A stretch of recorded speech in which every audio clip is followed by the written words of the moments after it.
Hey guys, before I get into this video, I just wanted to let you all know that a bunch of people in the Owl House community are trying to get the show and the hashtag Grom trending on Twitter. So this Saturday, August 8th at 12 p.m. Pacific Standard Time, we will start trying to get the show trending by using the term, not the hashtag, the Owl House in all caps, and we will also be using the hashtag Grom. Now, if you guys want to post any art or pictures of cosplay, feel free to do so, because tweets that have some sort of media do better and tend to help things trend. Now, if you don't already, follow me on Twitter because I will be tweeting throughout the day, and I'll be up anyway because I will have gotten up at 2 a.m. to watch the new episode. But I will also leave some really great Owl House Twitter accounts here for you guys to follow as well, who will be helping out with trying to get the show to trend. I'll leave them all in the description below, so be sure to give them all a follow. Also note that Molly Knox Ostertag, who wrote Enchanting Grom Fright, has also put out a tweet encouraging fans to post fan art and selfies using the hashtag GromNight, so be sure to be also tweeting about that too to support the show and the crew. Hopefully you guys can help us out this Saturday, and hopefully you are all looking forward to Grom. But with that, let's get into the promo analysis. Now, some of these shots in the promo were actually ones that have been seen in episodes that have already released. Our first news shot being of Ida wearing her Letterman jacket with a Grudgby ball. We already know from this sneak peek promo about a month back we see Ida and Lilith facing off in a Grudgby match. Our next shot is of Ida coming from the ground with a shocked Luce in the background. Now notice that the color of the magic on the ground is blue. And there are 3 characters that we know of that have blue magic: Gus, Edric, and Emera.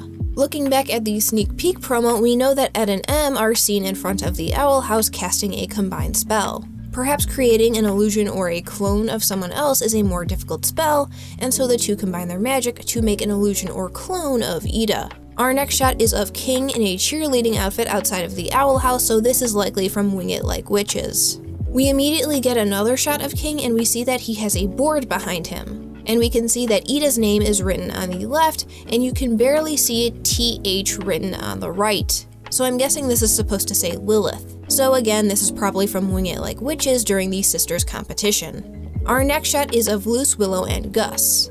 Willow is covered in trash and has a clip in her hair, and it looks to be some sort of flower, and then Gus also gets a trash can tossed over him. Now, Luce actually looks kind of angry at Willow and Gus here since her fists are clenched, so maybe the two are spying or following Luce around.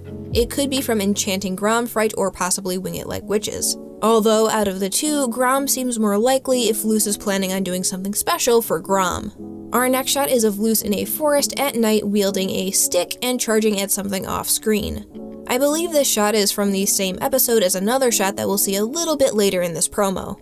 Now, we already saw this shot of Boscha and the rest of the posse from the sneak peek promo, but we actually get to see a little bit more of this clip. We see that Boscha is throwing a ball at Luce, who is not in any Grudgby pads. So this tells me Luce wasn't exactly planning on playing a game of Grudgby at this moment. Now, considering everything that happened and understanding Willow, I could see Boscha getting mad at Luce and challenging her to a game of Grudgby if Amity does end up ditching her for Luce, Willow, and Gus. We don't see Amity with the rest of the girls, so this seems possible. Also, looking at the shot again with Luce, we could see that there is a goalpost back behind her, and there's also one behind Boscha, and we also know from the Witch's Apprentice game that the relic for this episode is the Rusty Smidge. So I feel like this episode will be taking jabs at Harry Potter and Quidditch. Our next shot is of Luce heading down a ramp during Grom. Now, I tweeted this out a few days ago, but I'm wondering if this is some sort of gladiator pit where students have to fight their fears from the Grom Tiara. We even see a weapon rack behind Luce, and the ramp she is heading down looks like the one that the human-faced cats are by from the sneak peek promo. And then we get this shot. It's of Luce and Amity in the forest at night, so this shot of Luce with the stick is likely in the same episode. Now, I think Amity looks a bit off here because Luce is declaring that she'll be your fearless champion before a spider crawls on her face. And Amity doesn't react at all to this, which is kind of weird and seems off to me. Even if she was just to blink or move her head slightly, but no, there's nothing. So maybe this is some sort of illusion and Luce is practicing what she'll say to Amity. I mean, we saw in Lost in Language, Luce has imagined how Amity would react to things before when she doodled in her diary.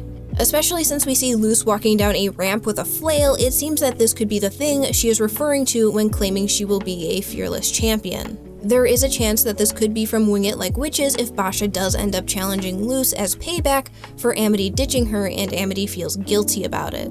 But given to the scene happening at night and with the light spells floating around, it seems more likely that this is related to Grom. Either way, I just want to know what's happening in this scene because Amity having no reaction when Luce screams after a spider crawls on her is throwing me off. In our next shot, we see Luce and King, and we see that there are a bunch of plants scattered around the owl house. Now, in one of my previous videos, I said that the glyphs that Luce has here could be plant magic because they glow green, the color most associated with plant magic. And if you look here, there is a green glyph with a flower sprouting from it. So Luce in these next few episodes will learn both a fire and a plant spell. Either before or during Wing It Like Witches, Luce will get her fire spell as we see from this moment here. But with this plant spell, I'm excited to see how this plays out with Luce's fight with Lilith. Like, all I'm picturing right now is Luce sprouting a bunch of houseplants, but hopefully it will be something a bit more advanced than that by the time Luce faces off with Lilith. We then get this shot of Luce, Willow, and Gus in some onesies having a picnic. And if you think back to the sneak peek promo, you'll remember Luce pulling out a onesie when Amity walks in. So I'm wondering if Luce is trying to invite Amity to a picnic with Willow and Gus. That, or Luce is going over her options of what to wear to Grom, and when she pulls out the onesie, it cuts to this scene. And then our last shots are of Luce, Ida, and King hanging outside of the owl house while King is still in his cheerleading outfit. And we actually see that Luce is filming King, and he hopes that she won't end up showing it to anybody. But with that, that is everything in the newest Owl House promo. With Grom coming up and the way the crew has been hyping it up, I am both so excited and also so nervous. Especially coming off of Understanding Willow, which was a big episode, Enchanting Grom Fright looks like it's going to be another huge episode for the show, and I cannot wait. Thank you so much for watching, I hope you have a fantastic day, and until next time guys, take care.